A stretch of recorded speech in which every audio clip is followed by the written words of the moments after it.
I grew up in a black household, you know. We used to go to church every Sunday. Started the Missionary Baptist Church, you know.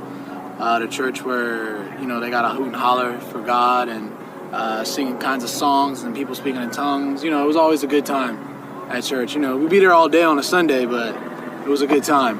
One summer, my mom put me on, like, she locked me down the whole summer. Like, I couldn't leave the house. I was on punishment, you know. And in doing that, stuck in the house, I didn't have much to do. So what I would do was I would watch all her old video cassettes.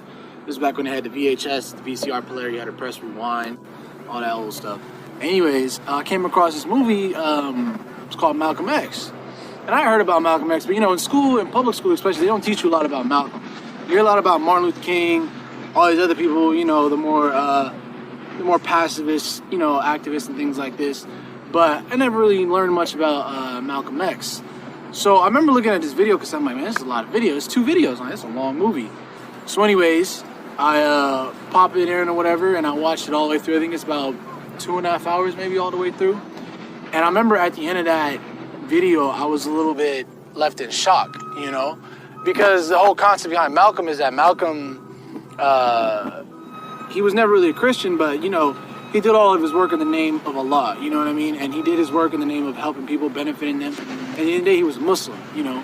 But the problem was that, for me, was that as a Christian, I had learned that if you didn't accept Jesus into your life as your Lord and personal Savior, you was going to hell. Well, I looked at Malcolm and I said, well, Malcolm believed in God.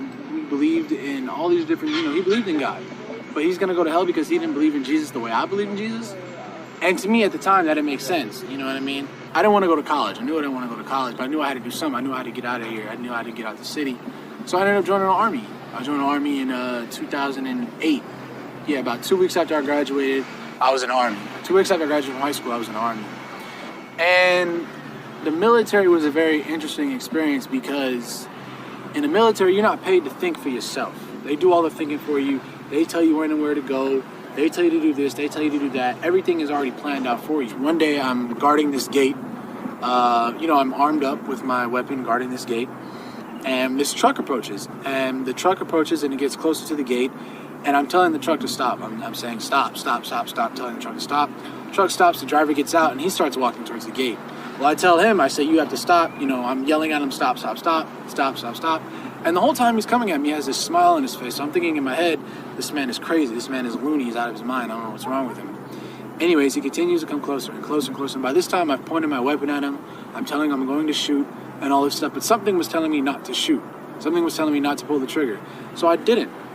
And what happens is that he approaches me, and from his underarm, he produces this paperwork telling him that it was okay for him to get in the gate. Well, in the conversation I'm having with him, I'm telling him, you can't come into the gate. You're not welcome in the gate. And I'm like, didn't you see me pointing this weapon at you? Don't you know I could have shot you? And the man looks at me, and he, you know, he's speaking broken English. His English is very broken. He looks at me with a smile on his face, and he points his finger to the sky like this, and he says, I only fear Allah. And in my head, I'm like, all right, dude, whatever. Like, you know what I mean? Like, you got problems, you know what I mean? You out here defying guns and stuff. No, you're tripping out, whatever, right? So what happens is that I come back out to California about October of 2011, and then I took my Shahada at Farouk because I knew a guy that actually was going there at the time that I had met through some other friends that was going there at the time, and he invited me to come through and take my Shahada. And, you know, one thing that I would say to everybody that's watching this, or, you know, to anybody that's interested in Islam, is do not hesitate to go out and do the research and visit a masjid. You know what? I'm not going to lie to you.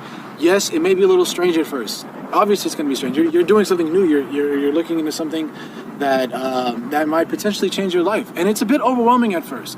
And sometimes the thing is that sometimes when we discover the truth, we try to run away from it because we don't want to believe it. But the problem is that the truth, you can't run away from the truth forever. It's always going to be in the back of your mind. You know, and sometimes when people discover Islam, they look at it and they say, no, this can't be true.